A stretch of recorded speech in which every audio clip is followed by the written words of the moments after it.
Hello बच्चों, तो आज हम लोग देखने वाले हैं प्रश्नावली 2.1 का क्वेश्चन नंबर 1। बोला है निम्नलिखित व्यंजकों में कौन कौन एक चर में बहुपद है और कौन कौन नहीं है। कारण के साथ अपने उत्तर दीजिए। देखिएगा, तो इसमें एक चर में बहुपद पूछा है। बहुपद कभी भी होगा तो इसका पावर क्या होगा जी? पावर यानी घात क्या होगा? पूर्ण होगा। क्या जी? पूर्ण संख्या होगा।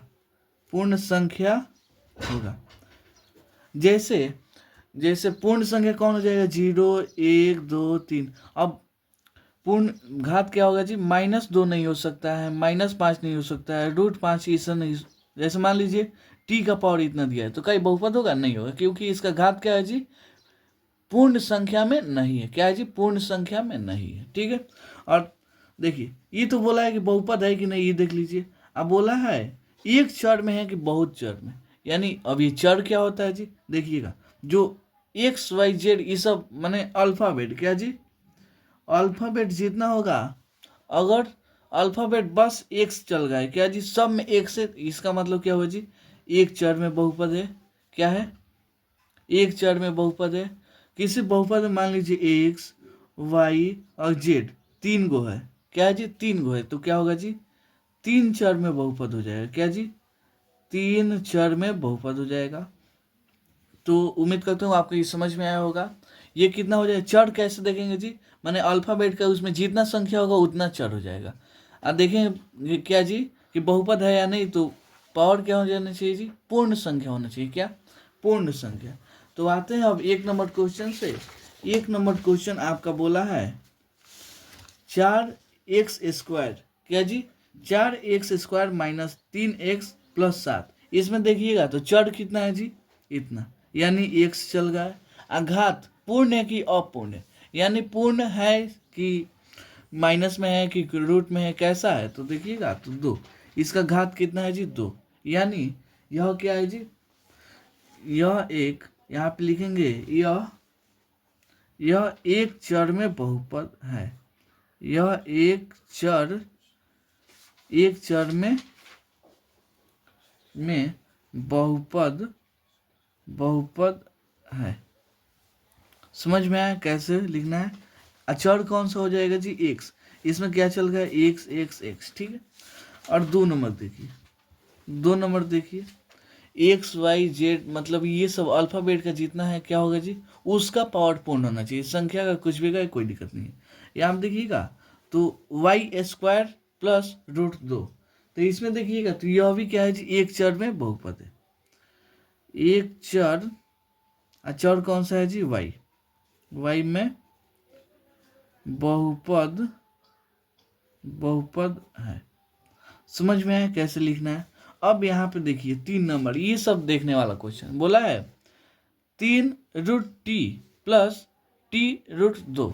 तो इसमें देखिएगा, तो इसको यानी 3 नंबर को हम कैसे लिख सकते हैं? 3 और t का पावर 1/2। रूट का मतलब ही वही होता है। रूट का मतलब क्या होता है जी? पावर जो होगा 1/2 होगा। क्या जी? पावर 1/2 इतना हो गया, प्लस t√2। तो बोले थे ना कि चर यानी अल्फाबेट का जितना संख्या हो उसका पावर क्या होना चाहिए जी? पूर्ण संख्या होना चाहिए। तो क्या ये -1/2 पूर्ण है? नहीं है। तो यह क्या हो जाएगा जी? नहीं होगा। तो इसे लिखेंगे कैसे? लिखेंगे एक चर में है, इसमें बस अल्फाबेट एक ही कौन है? टी ही है ना।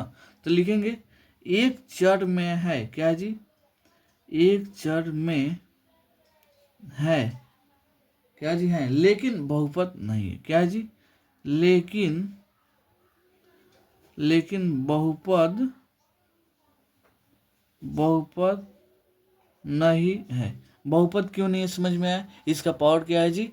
पूर्ण संख्या नहीं है, इसलिए बहुपद नहीं है। क्योंकि उसमें क्योंकि लगा दीजिए, बता दीजिए क्यों नहीं है। क्योंकि चर t का पावर -1/2 क्या है जी? की घात एक पूर्ण संख्या नहीं है। क्या है जी? एक पूर्ण संख्या नहीं है। समझ में आया? एक चर में है लेकिन बहुपद क्या है जी नहीं है। क्यों नहीं है? क्योंकि जो टी का घात है वो क्या है जी पूर्ण संख्या नहीं है। ठीक है, अब आते हैं इसमें का 4 नंबर क्वेश्चन। 4 नंबर क्वेश्चन क्या बोला है जी? यहाँ पे बोला है y+2y। 4 नंबर क्वेश्चन देखिए, तो इसको सजाएंगे तो y+2 और y का पावर क्या होगा जी? इधर नीचे है, नीचे से ऊपर जाता है तो पावर चेंज हो जाता है, क्या होगा जी? -1 हो जाएगा।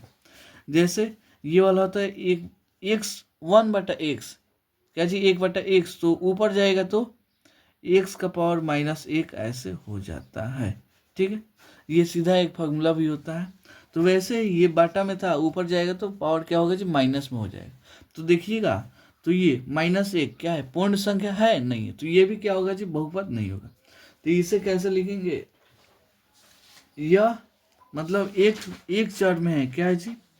एक चर में है, दोनों में y ही चल गया, तो इसका मतलब क्या है जी? एक चर में है लेकिन बहुपद नहीं है, क्या है जी?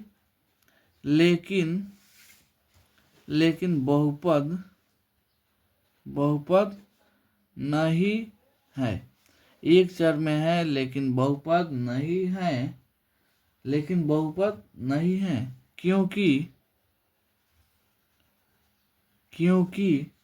क्योंकि जो चर है, चर y का पावर -1 की घात एक पूर्ण संख्या नहीं है, एक पूर्ण संख्या नहीं है। समझ में आया? तो अब इसमें देखते हैं 5 नंबर क्वेश्चन। 5 नंबर देखिएगा तो x के पावर 10, y के पावर 3 और t के पावर 50, ये सब क्या है जी? पूर्ण संख्या है, लेकिन चर कितना है जी? 3 गो है, x एगो, y एगो और t एगो, तो 3 गो हुआ ना। तो ये कैसे लिखेंगे जी? 5 नंबर कैसे लिखाएगा? ये बहुपद तो है, क्या है जी? ये बहुपद तो है, ये बहुपद तो है, लेकिन बहुपद क्या है जी? यह बहुपद तो है परंतु एक चर में नहीं है, क्या है जी? एक चर में नहीं है। ये बहुपद तो है लेकिन एक चर में नहीं है क्योंकि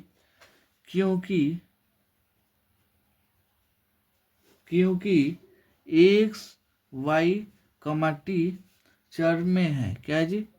चर में है, बहुपद है लेकिन चर कितना है जी? x y और t। ठीक है, तो उम्मीद करता हूँ आपको ये क्वेश्चन बहुत अच्छे से समझ में आया होगा। तो चलिए मिलते हैं अगले वीडियो में अगले क्वेश्चन के लिए, तब तक के लिए धन्यवाद।